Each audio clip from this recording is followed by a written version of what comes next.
Welcome to my YouTube channel. मैं BD Singh sir आज एक खास टॉपिक पर बात करने आए हैं, डॉक्टर कैसे बने।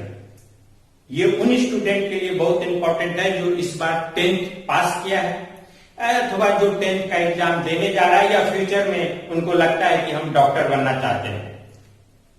अन्यथा जो 12th पास किए हैं वैसे स्टूडेंट भी इसको देख सकते हैं गार्जियन के साथ, अभिभावक के साथ, क्योंकि आपके अभिभावकों का भी कई सारे सवालों का इसमें जवाब है। क्योंकि मुख्य रूप से अभिभावक ये सोचते हैं कि जब हम अपने बच्चों को डॉक्टर बनाएंगे तो उसमें खर्च कितना आएगा। ये सारे सवालों का जवाब आपको इस वीडियो में मिलेगा और वो सारे तमाम सवाल जो कि आपके मन में चल रहा है या बहुत सारा स्टूडेंट को लगता है कि हम डॉक्टर तो बनना चाहते हैं लेकिन कैसे बने, क्या करें, कहां करें और क्या खर्च आएगा, ये सारी चीजों को आप जब जान लेंगे तो आपको इस ओर कदम बढ़ाने में आपको थोड़ा सा भी हिचक नहीं होगा, डर नहीं लगेगा। ठीक है, तो हम आपको सबसे पहले ये बताएं कि किसी भी स्टूडेंट को डॉक्टर बनने के लिए मेडिकल कॉलेज में एडमिशन लेना होता है। मेडिकल कॉलेज में एडमिशन लेने के लिए नीट का एग्जाम क्वालिफाई करना होता है, NEET नीट। एक नीट एग्जाम होता है, उसको हम लोग एंट्रेंस टेस्ट बोलते हैं। उसी टेस्ट को, उसी एग्जाम को आप क्लियर करेंगे तभी आप किसी मेडिकल कॉलेज में एडमिशन ले पाएंगे और मेडिकल कॉलेज में एडमिशन लेंगे तभी आप डॉक्टर बन पाएंगे।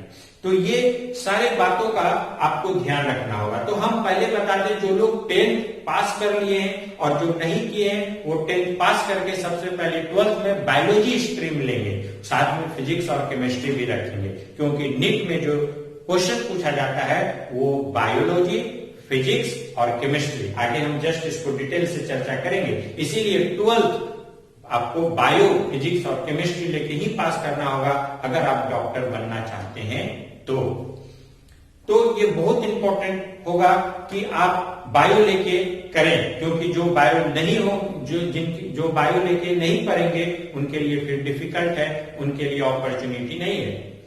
तो सबसे पहले 12th आपको पास करना होगा या 12th अपियरिंग स्टूडेंट भी नीट के एग्जाम में अपियर हो सकता है।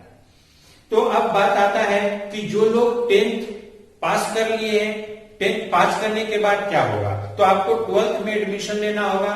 जो सिलेबस 12th का होता है वही सिलेबस लगभग नीट का भी होता है, क्योंकि बहुत लोगों के मन में ये रहता है कि हम 10th पास करके 12th पहले पढ़ लेंगे, 12th पास कर लेंगे तब नीट की तैयारी करेंगे। ऐसा नहीं, आपको 10th पास करने के साथ साथ ही 12th और नीट दोनों को एक साथ लेके चलना है। ये एक्चुअली में दोनों है सिलेबस एक ही चीज, कुछ अलग अलग नहीं है, थोड़ा डीप आपको पढ़ना पड़ता है ना। तो ऐसा नहीं, बहुत सारा, खास करके हम बिहार के बच्चों की बात करना चाहें, खास करके जो दूर दराज गांव वगैरह में रहते हैं, उनको लगता है पहले हम 12th करेंगे, मेरा बेस कमजोर है, पढ़ेंगे, कोई कुछ कमजोर नहीं होता है, मेहनत करेंगे सब आपके हाथ में होगा। तो आप एक ही साथ 12th का और नीट का साथ साथ तैयारी करेंगे, क्योंकि सिलेबस लगभग सेम है। जो आप 12th में पढ़ेंगे उसी को डीप लेवल में आप नीट के लिए प्रिपरेशन करेंगे। तो एक ही साथ आप तैयारी कर सकते हैं 12th का भी और नीट का भी। इसके लिए आप कॉलेज में तो एडमिशन लेते ही हैं, आप किसी अच्छे इंस्टीट्यूट में, संस्थान में भी एडमिशन ले लें जहां नीट के लिए प्रिपरेशन कराया जाता है 12th के साथ। हाँ, एक बात के लिए सावधान करेंगे कि वैसे ही संस्थान में एडमिशन लेंगे जहां पढ़ाई अच्छी होगी। ये जिम्मेवारी आपकी होगी, आपके अभिभावक के होंगे कि किस संस्थान में एडमिशन कराएं जहां अच्छे तरीके से इसकी पढ़ाई हो सके। ठीक है, तो ये चीज आपको समझना पड़ेगा, क्योंकि कई सारा स्टूडेंट या उनके अभिभावक क्या करते हैं, सारे इंस्टीट्यूट में जाके पता लगाते हैं जहां सबसे ज्यादा रुपया मिला वहीं एडमिशन कराए। हमेशा ऐसा नहीं होता है कि जहां सबसे ज्यादा फी हो वहीं अच्छी पढ़ाई होती है। इसीलिए कहीं भी एडमिशन लेने के लिए आप सिर्फ फी पे या किसी इंफ्रास्ट्रक्चर पे या कोई और चीज पे नहीं, आपको सिर्फ और सिर्फ पढ़ाई के लेवल पे ही पता करना होगा, उसके पहले के स्टूडेंट के लेवल पे पढ़ाई करना होगा, देखना होगा कि किस तरह का ये संस्थान पढ़ाई देता है और यहाँ से कितना स्टूडेंट कंप्लीट किया है। ऐसे आपको बता दें, हमारे यहाँ भी इसकी पढ़ाई होती है और इसका तैयारी करवाया जाता है, लेकिन हम अभी अपने संस्थान के बारे में ज्यादा इसमें नहीं बताएंगे। हमको जो बताना है हम उसी पे चर्चा करेंगे। तो आपको जैसा कि बताए कि बहुत लोगों को लगता है कि इसके प्रिपरेशन में अगर हम कोई इंस्टीट्यूट ज्वाइन करते हैं तो खर्च कितना आएगा। तो आपको बता दें, आप 12th के साथ साथ नीट का प्रिपरेशन करते हैं, जो 10th पास स्टूडेंट हैं उनके लिए 2 इयर्स का कोर्स होता है और उनका अलग अलग संस्थान में फी भी अलग अलग होता है। जैसे आप देखेंगे तो 40-50 हजार से लेके 1.5 से 2 लाख तक का फी 2 इयर्स का लिया जाता है। अलग अलग संस्थान में अलग अलग लिया जाता है। और जो 1 इयर्स का कोर्स करते हैं, जो 12th पास हैं, जो ऐसे तो 12th पास वाले कई सारे स्टूडेंट नीट दे दिए होंगे, जिनका नहीं हुआ या नहीं दिए हैं वो देना चाहते हैं तो वो दे सकते हैं। उनके लिए इंस्टीट्यूट 1 इयर्स का प्रोग्राम ऑफर करता है, जिसमें फी लगभग 25,000 से 1 लाख रुपए तक के आता है। तो आप इसको देख के आप एमबीबीएस कोर्स के लिए तैयारी कर सकते हैं, बीडीएस कोर्स के लिए तैयारी कर सकते हैं। एक्चुअली में नीट 2 कोर्स ऑफर करता है। कौन कौन? एमबीबीएस और बीडीएस। जैसा कि आपको बताया कि डॉक्टर बनने के लिए आपको एक एग्जाम क्लियर करना होगा, नीट। डॉक्टर बनने के लिए नीट एग्जाम को क्लियर करना होगा, जो ऑल इंडिया लेवल पे एग्जाम होता है। और ये 2 कोर्स ऑफर करता है, एमबीबीएस और बीडीएस। तो ये वही स्टूडेंट दे सकता है जो या तो 12th अपीयरिंग है, यानी 12th का एग्जाम इस साल देने वाला हो, या 12th पास कर लिया हो। तो ये चीज आपको ध्यान रखना पड़ेगा। तो नीट क्वालिफाई करने के लिए आपको फिजिक्स, केमिस्ट्री, बायोलॉजी के लिए एंट्रेंस टेस्ट देना होता है। और जो लोग नीट क्वालिफाई करता है उन्हीं को मेडिकल कॉलेज में एडमिशन मिलता है। और मेडिकल कॉलेज में एडमिशन लेंगे तभी आप डॉक्टर बन पाएंगे। तो सबसे पहले हम फिर से बताएं कि जो लोग डॉक्टर बनना चाहते हैं वो सबसे पहले 12th में फिजिक्स, केमिस्ट्री, बायोलॉजी लेके पास करेंगे या अपीयरिंग में रहेंगे तो उनको नीट का एग्जाम देना पड़ेगा। नीट का एग्जाम क्वालिफाई करने के बाद ही उनको फिर मेडिकल कॉलेज में एडमिशन मिलेगा। मेडिकल कॉलेज में पढ़ के ही आप डॉक्टर बन सकते हैं। तो हम देखें आगे कुछ बोर्ड पे कि किस तरह से नीट के एग्जाम में क्या क्या कोर्स ऑफर होता है, कितने साल का होता है कोर्स, और किस तरह से ये कोर्स जो है आप कर पाएंगे।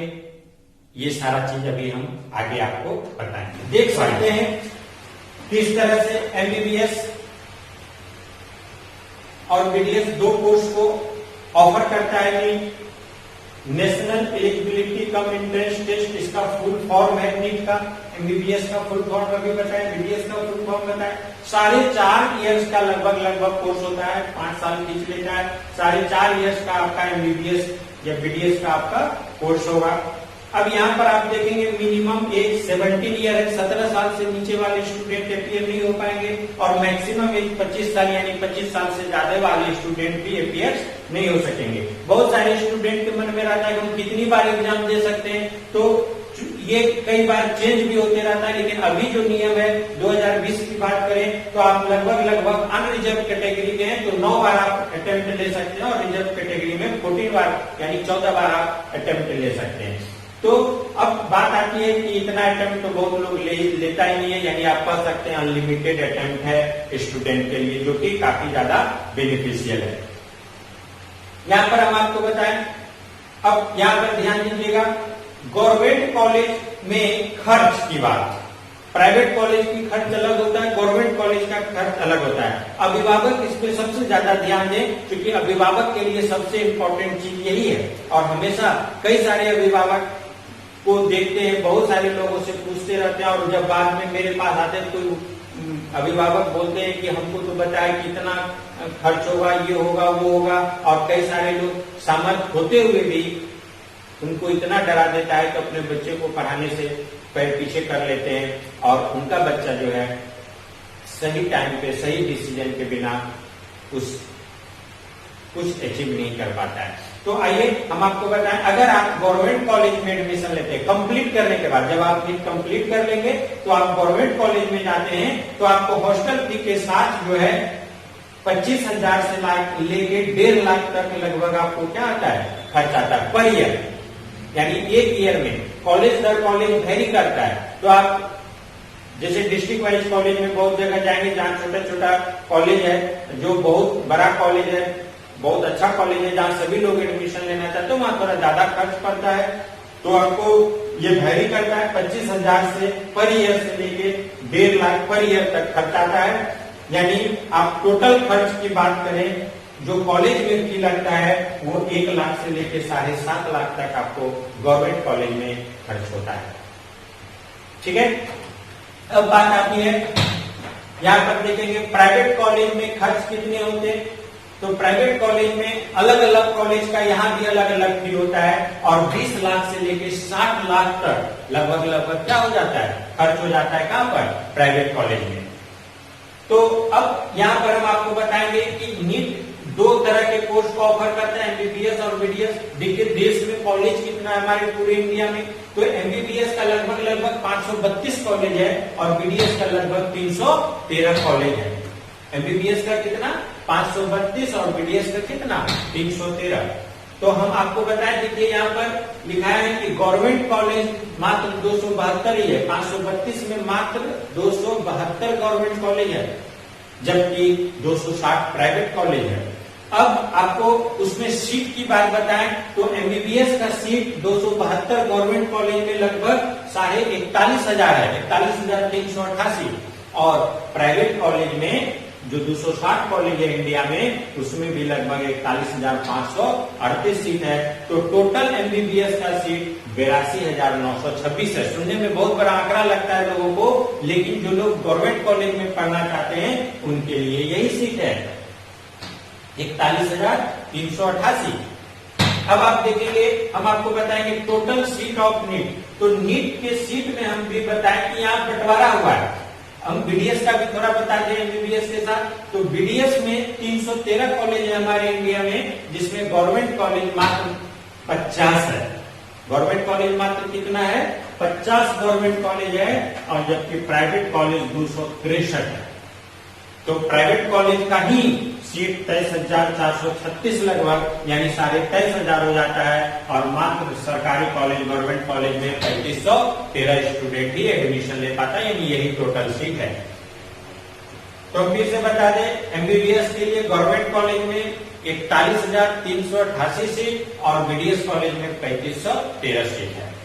अब आप आए, आपको एक चीज और भी बताएं, जैसे बहुत लोगों को पता नहीं रहता है कि नीट में हम जब एग्जाम क्वालिफाई करेंगे नीट का, तो फिर आपको बताएं कि 15% कोटा ऑल इंडिया कोटा होता है। जैसे कि अगर कोई बिहार का या यूपी का बच्चा है, तो वो 15% के कोटा में ही यूपी से बाहर या बिहार के बाहर एडमिशन ले सकते हैं। जैसे मान लेते बिहार का कोई स्टूडेंट है, तो वो 15% कोटा में ही, यानी टोटल सीट का मात्र 15% जब तक फुल नहीं हुआ है, उसी कोटा में आप बिहार से बाहर किसी मेडिकल कॉलेज में एडमिशन ले सकते हैं। वरना 85% सीट जो होगा वो आपको स्टेट कोटा का होगा, है ना।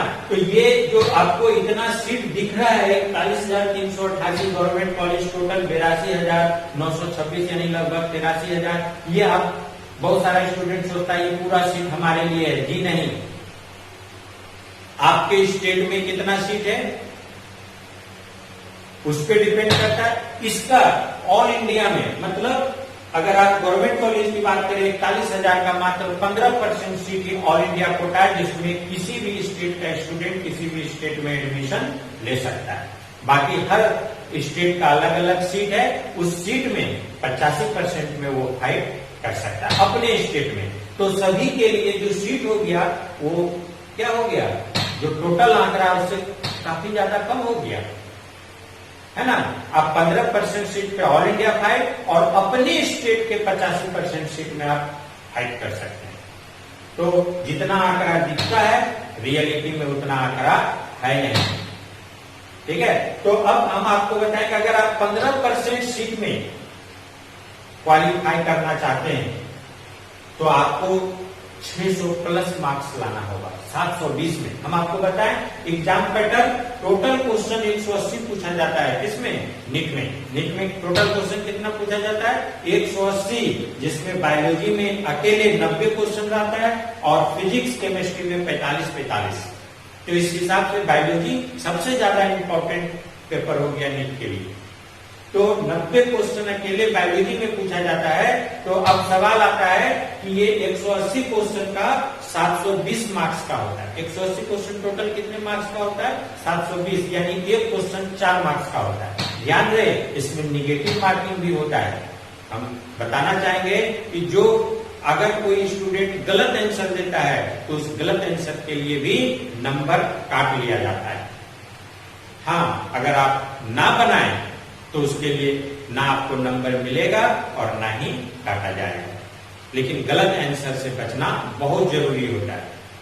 तो यहां पर आपको बता दें कि टोटल मार्क्स 720 180 क्वेश्चन में, और आपको अगर गवर्नमेंट कॉलेज लेना है, पाना है, तो आपको 720 में 600 से ज्यादा मार्क्स लाना होगा।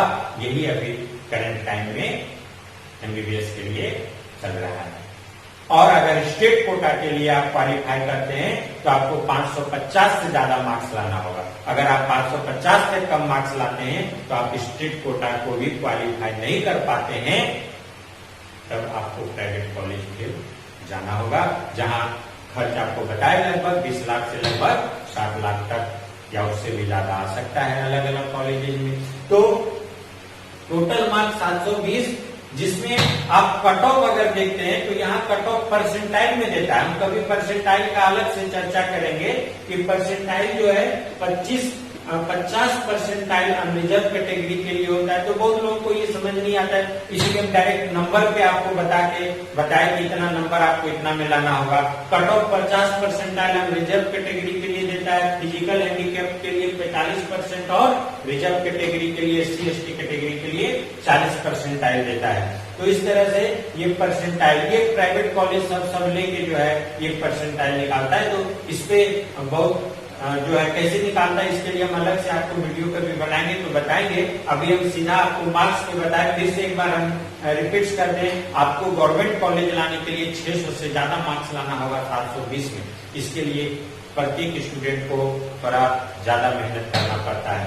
अब यहाँ पर आपको बताएं कि 15% सीट के लिए आपको 600 से ज्यादा मार्क्स लाना होगा। स्टेट कोटा के लिए भी आपको 550 से ज्यादा लाना होगा, और उससे कम लाते हैं तो फिर आप इसमें प्राइवेट कॉलेज में, और उससे भी कम लाते हैं तो फिर ऊपर वाले जाने।